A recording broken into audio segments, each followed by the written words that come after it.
she cried. "It's not my fault I fell for your best friend. So I canceled the wedding and vanished. Now he cheated, she's miserable, and her family's begging for my forgiveness." Sometimes the people closest to you become strangers before you even realize they've changed, and looking back, I should have trusted my instincts sooner. I'm Keith, 29, and I work as an electrical systems engineer here in Charlotte, the kind of guy who reads equipment manuals for fun and actually enjoys troubleshooting complex electrical systems. 5 years ago, I met Megan at a trade conference where she was representing her marketing firm, and I was immediately drawn to her energy. She had this magnetic quality that made everyone in the room gravitate toward her, this spontaneous laugh that could light up any conversation, and the way she talked about her work made even the most mundane marketing campaigns sound like creative masterpieces. I thought I'd found my person, someone who balanced my methodical nature with genuine warmth and ambition. I supported her through 3 different layoffs from various marketing firms, watching her bounce back each time with determination that I genuinely admired. When she wanted to get professional certifications to boost her career prospects, I covered the course fees without hesitation, even though it meant postponing my own plans to upgrade my home office setup. When her mother needed emergency surgery last year, I liquidated my entire investment portfolio to help with medical bills because that's what you do for family, and Megan cried with gratitude in my arms that night. I believed we were building something real together, something that would last through whatever challenges life threw at us. Our friend group centered around weekend barbecues at my place, where I'd installed this elaborate outdoor kitchen system that became the perfect gathering spot. That's where I first noticed the shift in Megan's behavior, subtle at first but increasingly obvious as the months passed. Megan started making these pointed comments about Brandon, my best friend since college, who worked as a freelance adventure photographer and lived completely differently than us. While I was grilling burgers and talking about mortgage rates or the new energy-efficient upgrades I was installing, she'd be hanging on every word of Brandon's latest rock climbing expedition or motorcycle road trip through the Blue Ridge Mountains. "Brandon really knows how to embrace life's possibilities," she'd say, looking at him with this expression I used to think she reserved for me, her eyes lighting up in a way that made my stomach drop. Brandon lived paycheck to paycheck, crashing on friends' couches between photography gigs, surviving on ramen noodles and gas station coffee, but Megan began describing his lifestyle as authentic and uncompromising, while mine became predictable and safe. I started noticing how she'd position herself near him during group conversations, how she'd laugh just a little too hard at his stories about sleeping under the stars or capturing sunrise photos from mountain peaks at dawn. The contrast became painfully obvious. I represented security, routine, and planning for the future, while Brandon embodied freedom, creativity, and living in the moment. I told myself I was being paranoid, that supporting friends' dreams was just part of who Megan was, but the way she looked at him told a different story. Deep down, I felt something shifting in the foundation of what we'd built together, like watching a carefully constructed circuit slowly losing power. The woman who used to curl up with me on Sunday mornings, planning our future and talking about the house we'd buy, was becoming distant in ways that made my chest tight with worry and my mind race with possibilities I didn't want to consider. During our 18-month engagement period, Megan's behavior shifted from subtle admiration to blatant prioritization of Brandon over our relationship, and I watched it happen with the methodical observation skills that served me well in my engineering work. Wedding planning, which should have been exciting for both of us, became a source of constant tension as Megan found excuses to skip our scheduled appointments that I'd carefully coordinated around both our work schedules. We'd book cake tastings weeks in advance, and she'd cancel last minute to attend Brandon's impromptu gallery showings of his outdoor photography, claiming it was essential networking for her career advancement in the creative marketing space. I'd sit alone with wedding vendors, making decisions about flowers, music, and menu options that should have been ours together, while she posted Instagram stories from art galleries with captions like, "Supporting real artists who capture authentic beauty," and "Finally found someone who understands creative vision." The irony wasn't lost on me that she had more enthusiasm for Brandon's amateur photography hobby than for planning our actual wedding. I discovered her late-night texting habits by accident when her phone lit up at 2 in the morning with Brandon's name, message after message that she'd quickly hide when I stirred in bed next to her. The frequency increased to the point where she'd be responding to him during our dinner conversations, laughing at his messages while barely acknowledging my attempts to discuss our upcoming venue walkthrough or catering decisions.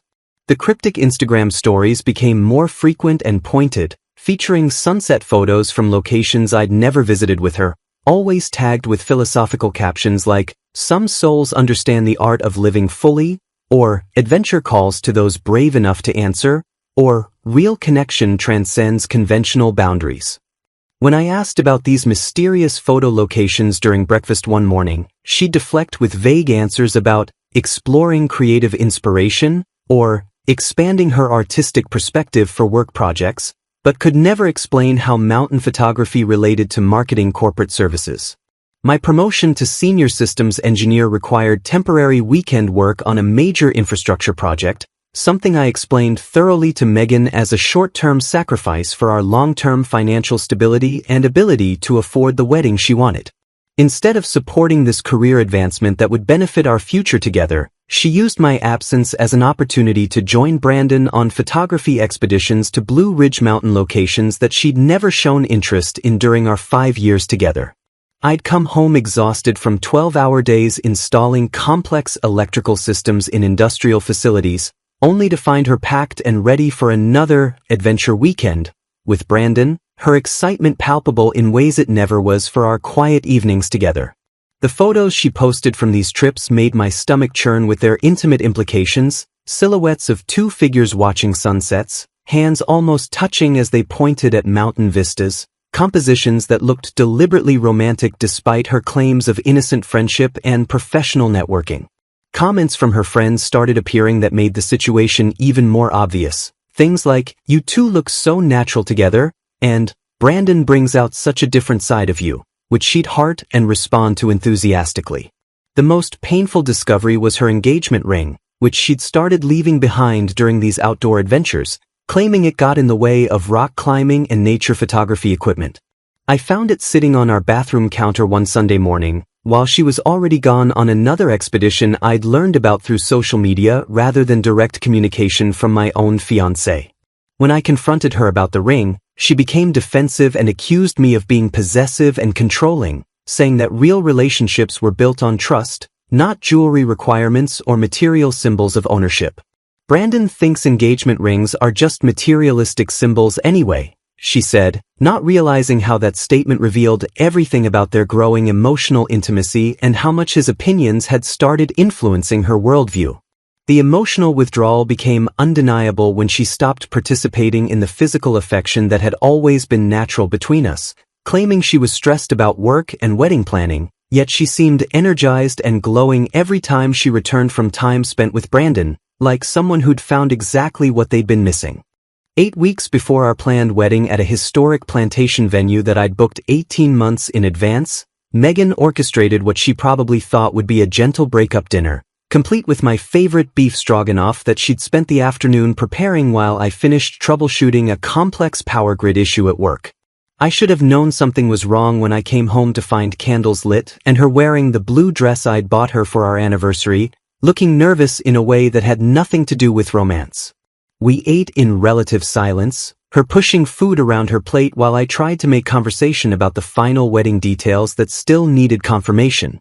"The venue coordinator called today about the lighting setup," I said, cutting into the tender beef.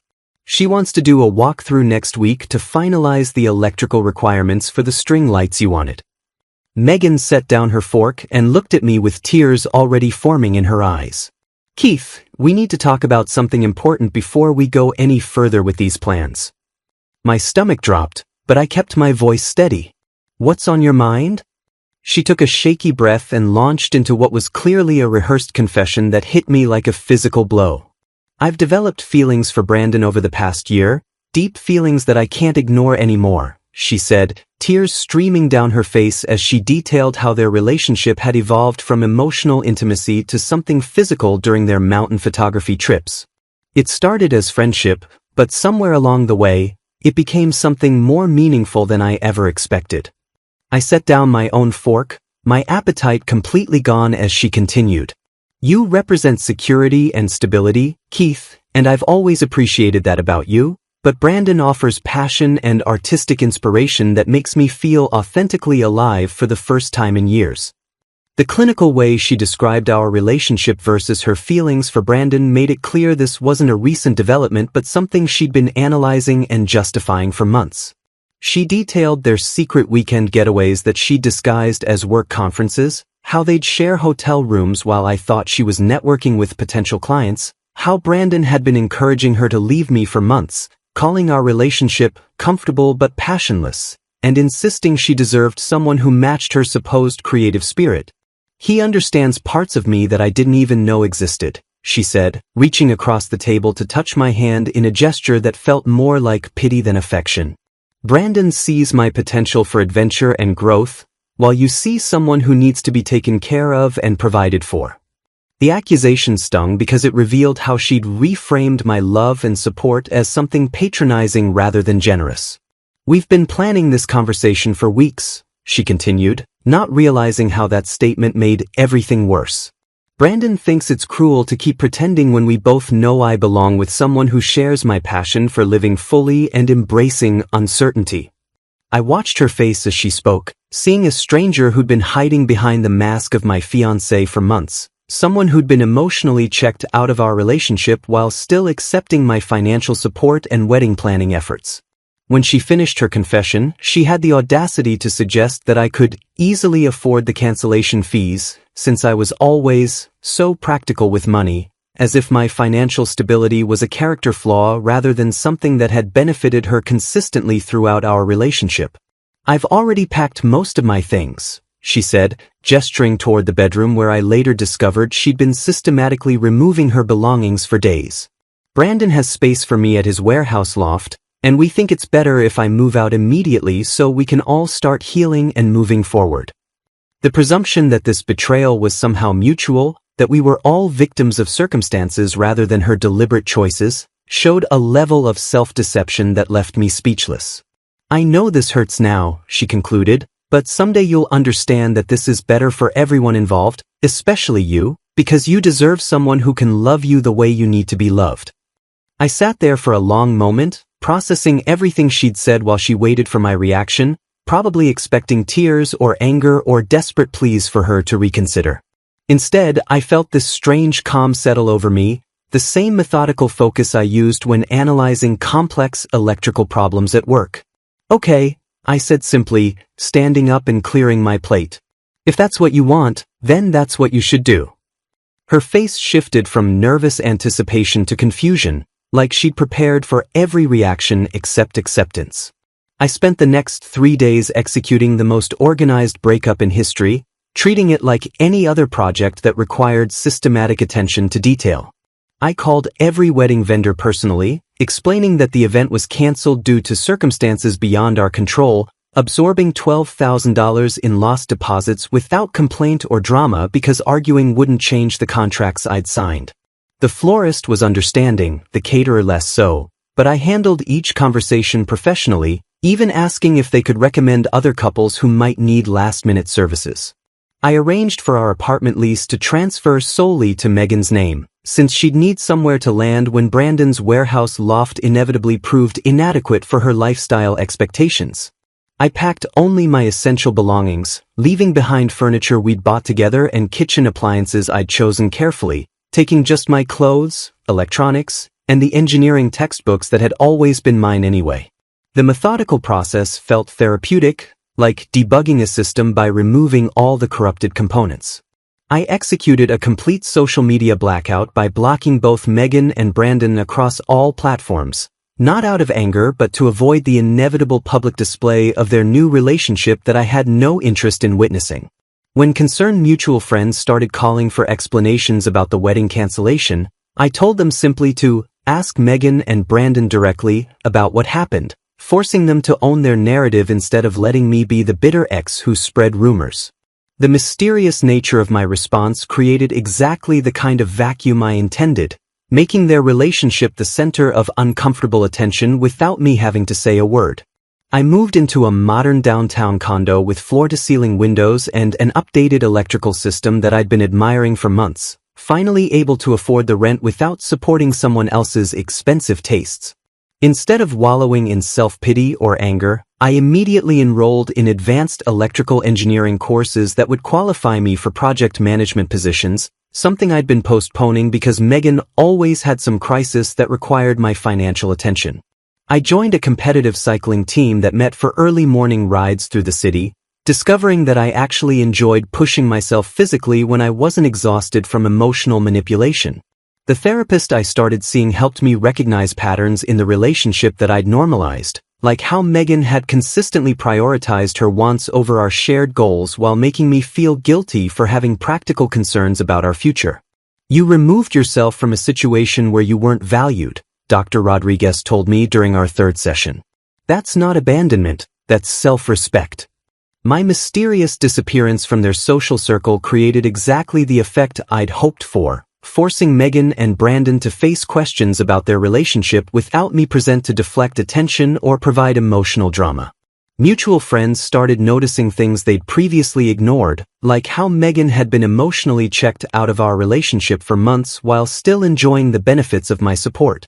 The clean break I'd executed made it impossible for anyone to paint me as the villain or the victim, just someone who'd made a rational decision and moved forward with dignity. Within a month, I was sleeping better than I had in years, no longer lying awake wondering why my fiancé seemed more excited about someone else's adventures than our shared future together. Within 4 months of Megan moving into Brandon's converted warehouse loft, his true character began surfacing in ways that shattered every romantic fantasy she'd built around their relationship.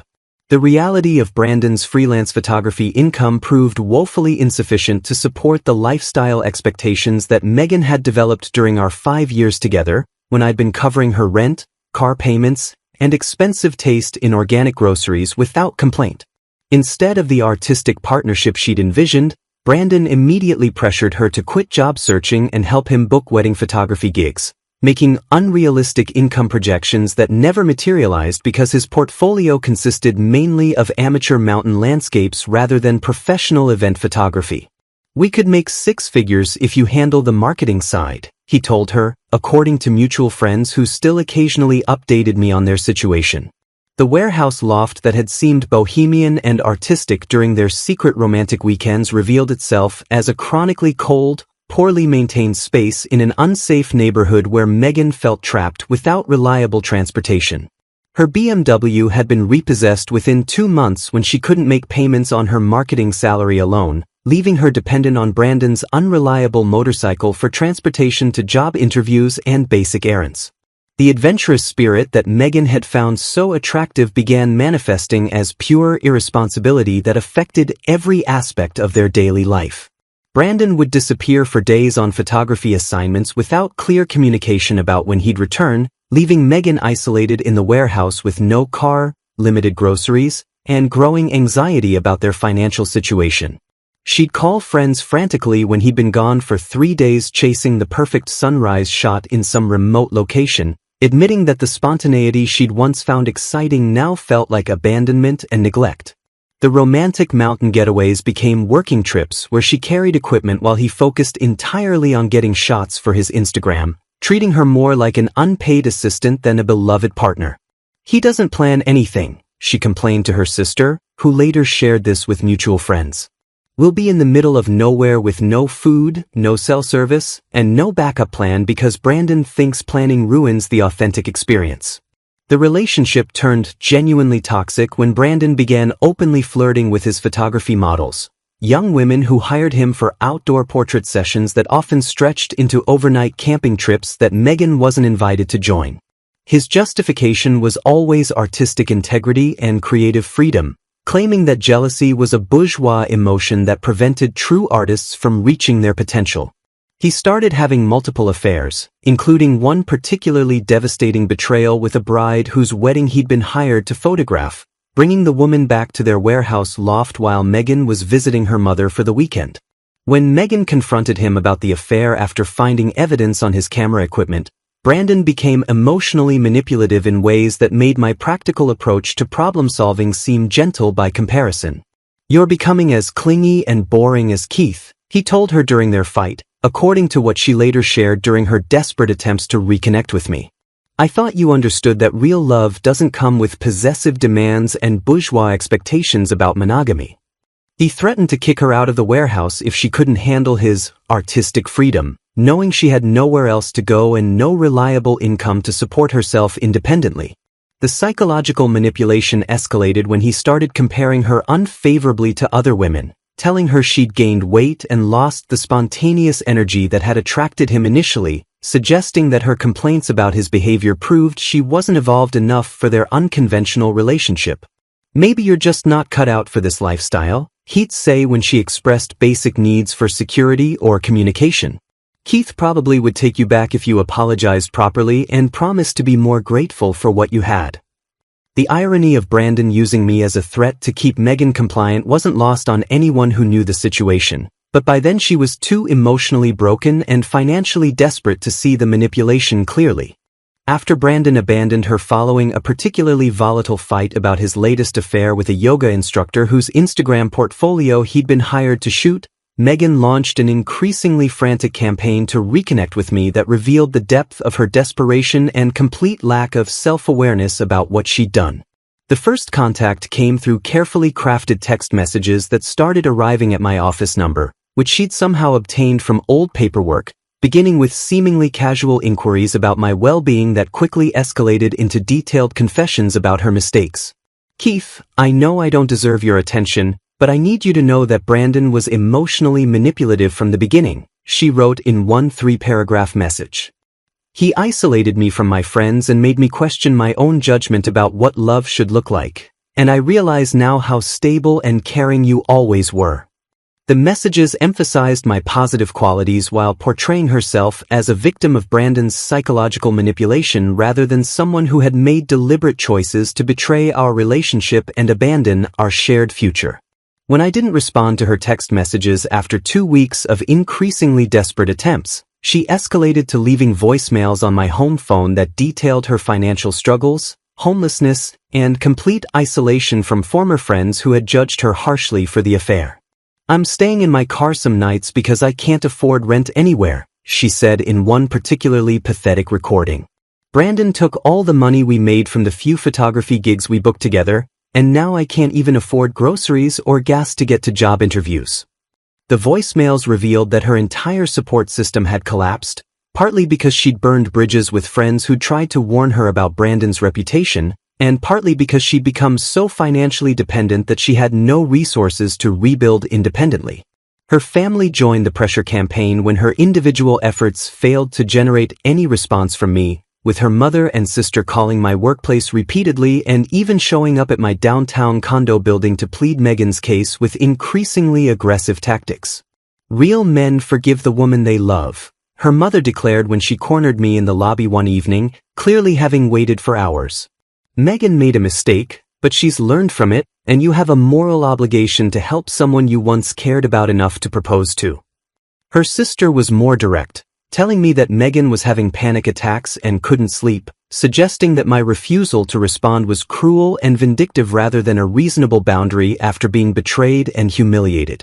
The family pressure revealed how completely they misunderstood the situation, treating Megan's choices as a temporary lapse in judgment rather than a deliberate betrayal that had lasted months and involved extensive planning and deception. The attempts became increasingly desperate and invasive as weeks passed without any acknowledgement from me, including Megan creating fake social media accounts to monitor my cycling team activities and professional accomplishments that she'd gleaned from LinkedIn updates. She sent expensive gifts to my office with handwritten notes begging for just one conversation to explain everything and ask for your forgiveness, apparently using credit cards to fund these gestures despite claiming to be financially destitute. The gifts included a high-end cycling computer that cost several $100s, accompanied by a note saying, "I remember how much you wanted this for your training, and I wanted to show you that I still pay attention to what makes you happy." The manipulative nature of using my own interests against me while claiming financial hardship showed that she hadn't learned anything meaningful from her experience with Brandon. The most disturbing escalation was when she started appearing at locations where my cycling team trained, watching from a distance and trying to approach me after rides when I was tired and potentially more vulnerable to emotional appeals. "I know you see me here," she said during one encounter in the parking lot of our usual coffee stop. I'm not going to give up until you understand how sorry I am and how much I've changed since Brandon showed me what emotional abuse actually looks like.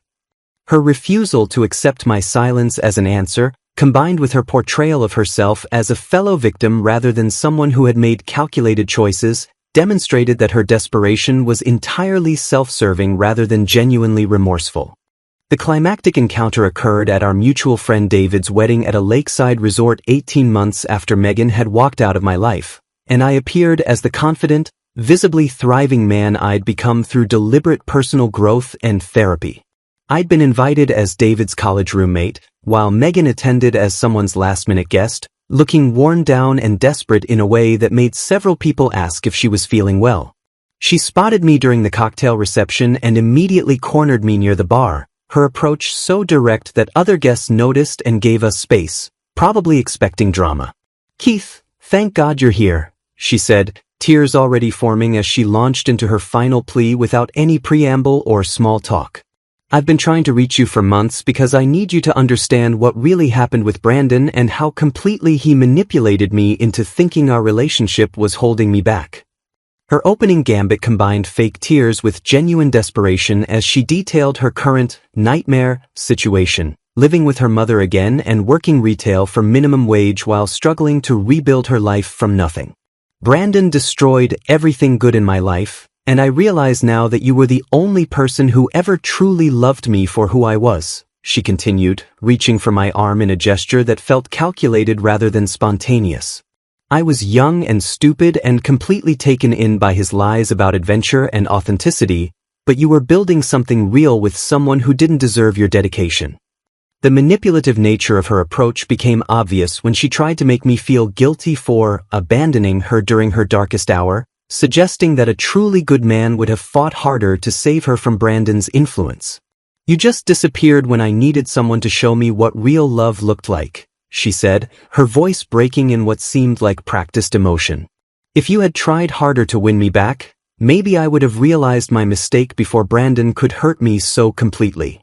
When I remained calm and simply listened without responding emotionally, she became angry and accused me of being heartless for watching her suffer without offering help or forgiveness. "This isn't the Keith I fell in love with," she said, her tears turning to frustration when manipulation failed to generate the response she wanted. "The man I knew would never punish someone he claimed to love just because they made a mistake." My response was calm, direct, and final, delivered in the same steady tone I used for professional presentations. "Megan, you didn't make a mistake," I said, looking directly into her eyes so she couldn't misinterpret my meaning. "You made a series of deliberate choices over several months that showed me exactly who you are and what you value. I've built a fulfilling life without drama or manipulation, and I'm not interested in going backward." Her face went through shock, anger, and finally desperation as she realized that her last card had been played and rejected. "You're really going to throw away everything we had over one bad decision?" she asked, her voice rising enough that other guests started looking in our direction. "We had 5 years together, Keith. That has to mean something." I simply walked away without another word, rejoining friends who had witnessed my transformation from betrayed fiancé to self-assured man who refused to be manipulated by someone who had already proven her character through actions rather than words.